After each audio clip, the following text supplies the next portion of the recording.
Como é legal ver um filme falar sobre filme. Hollywood se encanta quando ela vira palco de si mesma. E também pudera. A paixão pelo cinema, seja ele arte ou até mercado, sempre vai atrair os nossos olhares. Quer dizer, até assistir Babilônia. Aqui são 3 horas do mais puro suco de vergonha alheia. O que pode ser, assim, uma baita de uma metalinguagem sobre a própria Hollywood. Mas me custou muito caro. Foi uma longa jornada. No mínimo. Babilônia, a nova empreitada de Damien Chazelle na direção e também no roteiro. Ele que já fez La La Land, Whiplash e O Primeiro Homem. Brad Pitt e Margot Robbie são os nomes mais conhecidos do elenco, que é protagonizado também por Diego Calva, além, obviamente, das várias participações especiais. E antes de continuar, peço de cara aquele like nesse vídeo. É de graça e ajuda muito o canal a continuar existindo. Peço também que se inscreva para não perder as novidades, caso você tenha, obviamente, interesse nesses assuntos. Aqui tem críticas de filmes, análise de episódios de série e uma notícia ali acolá comentada, né? Colocada a minha opinião. Dito isso, vamos ao que interessa.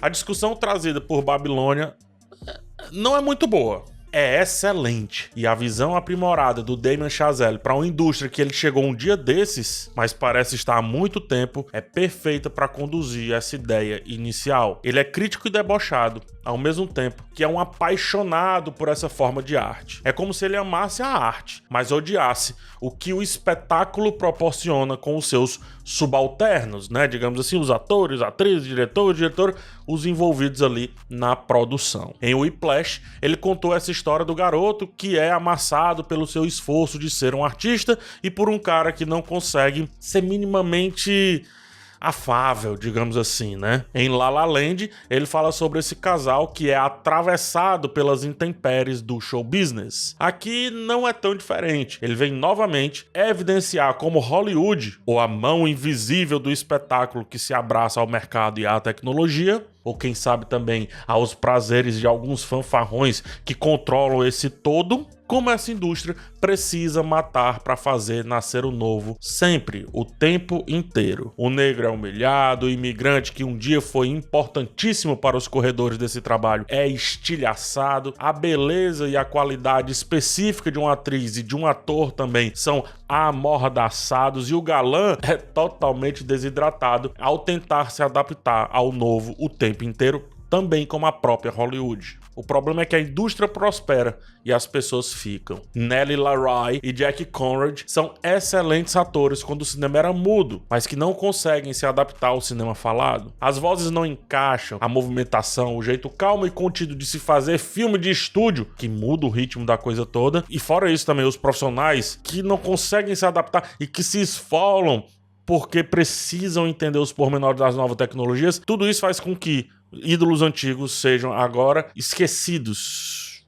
ficados aí ao bem dará, como diz. Chazelle literalmente constrói essa Babilônia de nacionalidades, gêneros, estilos, aspectos, origens, cores, tentações, sentimentos. Uma Babilônia aqui bem representada por uma primeira sequência homérica. Depois, uma outra grande sequência igualmente babilônica ao passearmos pelo set, onde vários filmes estão sendo feitos todos ao mesmo tempo. Afinal, é cinema mudo, pouco importa a organização dos arredores. Se algo estiver pegando fogo, deixe, contanto que não passe pela câmera, contanto que não se perca aquela filmagem específica. E assim, impondo essa confusão absurda, é fácil se agarrar ao tema que mais uma vez o diretor e roteirista desenrola com ranço e carinho, tudo ao mesmo tempo. Tem um momento específico que a crítica dele, a tecniqueza é profunda. Um garoto vai precisar ali pegar uma câmera, pegar uma lente, uma coisa assim específica, uma câmera mais especificamente.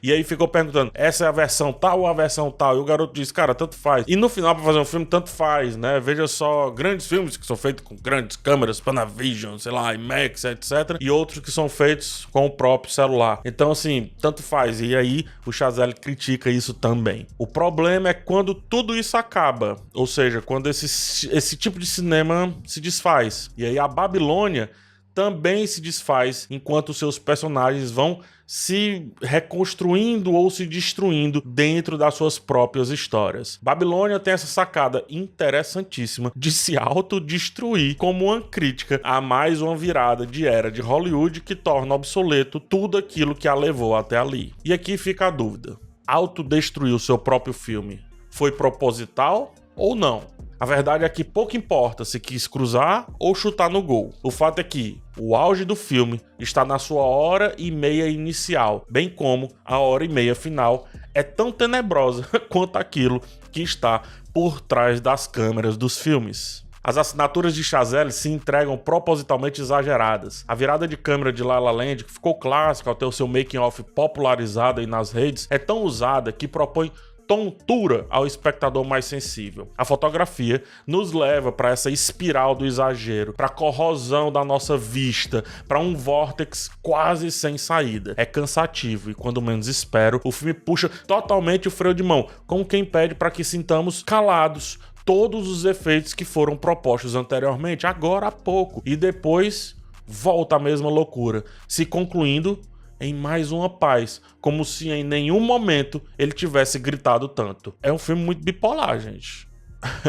É possível que grande parte de Babilônia irrite pela exorbitância de movimentos e também de transições e também de tramas dentro de tramas e diálogos jogados sem tanto propósito assim. Mas também é possível que agrade por outros diálogos engraçados, muito sarcásticos, principalmente ao pensar sobre a palidez dos bastidores do cinema, ou do cinema enquanto mercado, é bom dizer, e pelas situações absurdas que evocam aquele cinema mais de humor físico. E aí vem outro problema, é que, novamente, há o exagero, há a passada do ponto. Uma dessas cenas absurdas contém um elefante e os seus excrementos, cena da qual eu não me orgulho de ter mantido os olhos abertos e de onde talvez tenha surgido a minha ânsia de vômito que me acompanhou por grande parte desse filme. Noutra cena, por exemplo, é o próprio vômito, o protagonista aqui em questão. No fim das contas, temos um filme que tenta mostrar Hollywood em frangalhos, mesmo quando, para a audiência, parece que está tudo perfeito. Tem um plano final ali que evidencia isso perfeitamente, como que aquilo que importasse é a gargalhada ou o envolvimento da audiência. É aquela máxima: a cozinha, ela pode ser terrivelmente suja, mas se a comida for boa,